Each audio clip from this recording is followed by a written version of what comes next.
Setiap fighter berbahaya dengan cara mereka sendiri.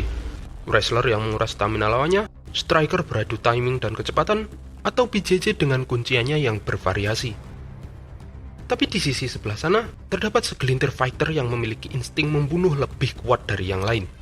Lebih buruknya mereka mengikuti instingnya seperti binatang yang didukung dengan skill yang mereka miliki. Mereka kejam, bengis tanpa ampun, dan brutal. Dan mereka ada di setiap divisi. Hanya untuk kalian yang mencari tontonan penuh kekerasan, inilah fighter paling kejam di setiap divisi.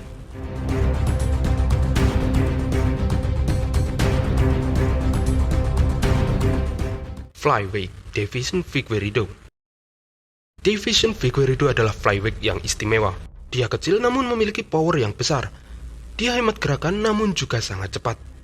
Dan pastinya dia adalah petarung yang brutal. Masih segar dalam ingatan bagaimana Figueiredo 2 kali mengakhiri pertandingannya dengan Joseph Benavidez secara brutal, yang lebih cocok disebut pembantaian. Lebih dikenal karena powernya, sebenarnya Figueiredo juga seorang sabuk hitam BJJ, membuatnya menjadi seorang fighter yang komplit. Pukulannya yang kuat bisa menjatuhkan lawannya, dan keahlian BJJ-nya bisa digunakan untuk mengakhiri perlawanan lawannya jika pukulan saja tidak cukup. Ini menjadi kombinasi mematikan sang dewa perang. Walaupun pada akhirnya ia kehilangan gelar juara di tangan Brandon Moreno dengan rahang Meksikonya, Figueiredo masih pantas menyandang gelar fighter paling kejam di kelas terbang.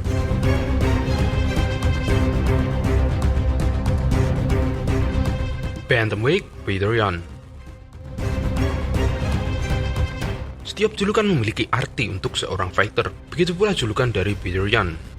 No Mercy atau tanpa ampun. Julukannya ini menggambarkan gaya bertarung dan mindset Yan ketika ia masuk ke dalam oktagon. Ia tidak akan menahan diri, selalu bergerak maju dan akan memburu lawannya seperti seekor pemangsa. Saya punya jalan saya sendiri, dan jika ada siapapun menghalangi jalanku, itu mungkin akan berakhir buruk untuk mereka. Ucap Yan yang saya kutip dari situs UFC. Pukulannya juga selalu solid, hasil dari latihan dasar boxingnya yang ia lakukan sejak kecil. Walaupun ia mengaku tak selalu memburu kemenangan KO, setiap pukulannya tetap akan berdampak buruk untuk lawannya. Keistimewaan Petr Yan adalah gaya bertarungnya yang sangat agresif, dan cara dia menikmati pertandingan, tersenyum saat melihat lawannya kewalahan. Kalian tidak akan melihat senyumnya kecuali saat ia melukai lawannya. Oke, kalimat yang terakhir ini memang terasa berlebihan ya, maaf. Featherweight Jeremy Stephens. This guy TKOs people. When I knock people out, they don't fucking move. Who the Saat Jeremy mengklaim pertanyaan wartawan tentang bagaimana rasanya menjadi hardest hitting di kelas 145 pound yang ditujukan untuk Conor, sebenarnya dia tidak salah. Jawabannya yang bilang ketika dia meng-KO lawannya mereka sampai tak bergerak itu benar, dan itu yang sebenarnya terjadi. Penampilannya yang tidak konsisten mungkin membuatnya dikesampingkan, dan kita jarang melihat hal ini terjadi karena dia sendiri jarang menang. Tapi saat dia mendapatkan kesempatan untuk meng-KO lawannya, ia melakukannya dengan brutal.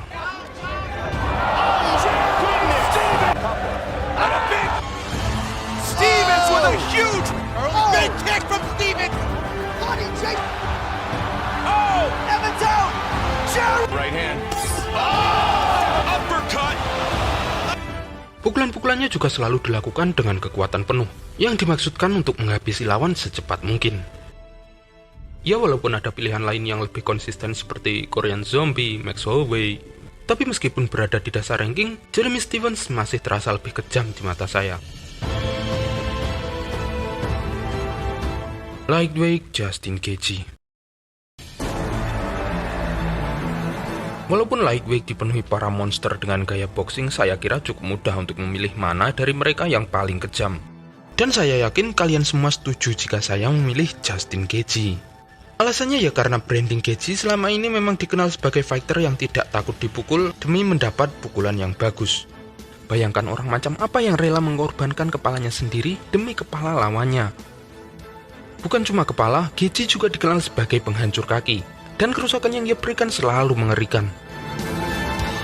Selain berprinsip tidak akan menggunakan gulatnya, karena menurutnya bergulat itu tidak asik, Bonus pertarungan juga menjadi motivasi tambahannya untuk menyuguhkan aksi kekerasan yang menjadi daya pikat Geji di mata fans.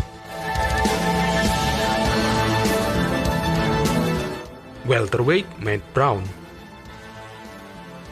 Welterweight menjadi divisi neraka di UFC, dipenuhi oleh fighter kejam sekaliber Robbie Lawler, Jorge Masvidal, Tyron Woodley, atau Carlos Condit. Namun dalam kepala saya, Matt Brown adalah fighter paling kejam sepanjang masa untuk kelas welterweight. Matt selalu berapi-api saat bertarung. Melihat ekspresinya saja kalian harusnya tahu, setiap pukulannya ditujukan untuk membunuh. Namun sayangnya Brown bernasib sama dengan Jeremy Stephens. Penampilannya yang tidak konsisten selalu membuatnya jauh dari jajaran atas. Apalagi usianya sekarang sudah tidak muda lagi. Walaupun sebenarnya usianya ini sama sekali tidak membunuh instingnya. Sempat menyatakan pensiun pada tahun 2017, 2 tahun kemudian ia menyatakan kembali dan menyuguhkan sebuah kemenangan KO lagi. Beberapa bulan lalu Matt juga masih bisa meng-KO Diego Lima di usianya yang ke-40 tahun. Walaupun selama berkarir ia tak pernah mendapat sabuk apapun, setidaknya namanya tercatat sebagai pemilik kemenangan KO TKO terbanyak di UFC.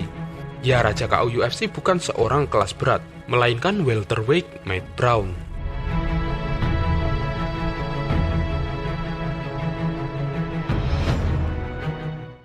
Middleweight Jared Cannonier. Cannonier adalah seorang middleweight yang memiliki jiwa dan power seorang heavyweight, yang merupakan kelasnya sebelumnya. Di heavyweight dan light heavyweight dia telah menunjukkan sisi kejam dalam dirinya, dengan menidurkan Cyril Asker dengan sikutnya. Di middleweight sendiri, sebenarnya dia belum menunjukkan KO yang membuat saya terkesan. Namun saya percaya, Cannonier bisa kembali menjadi sebrutal versi heavyweight dari dirinya.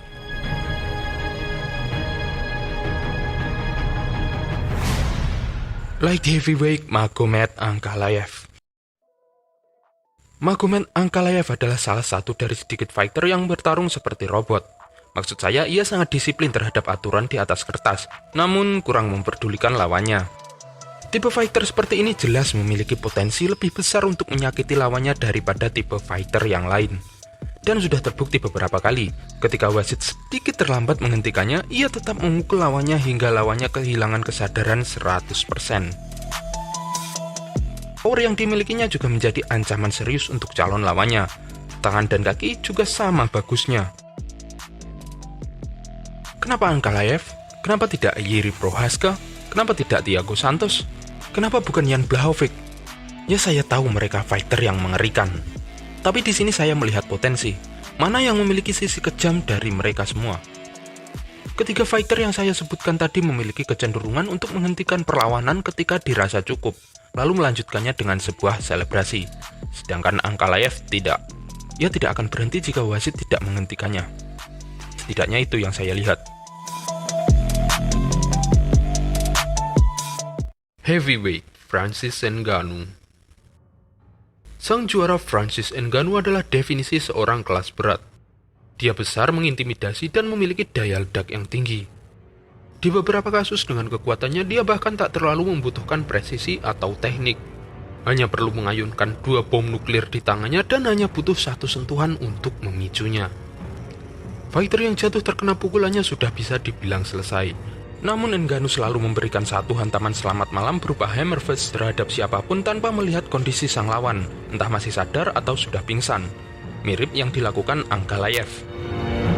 Cara Francis menyelesaikan pertandingan ini mungkin masih legal dalam peraturan UFC. Namun dengan kekuatan yang dimiliki oleh Francis, rasanya sedikit berlebihan jika dia masih menambahkan pukulan terhadap lawannya yang sudah jatuh, walaupun hanya 1.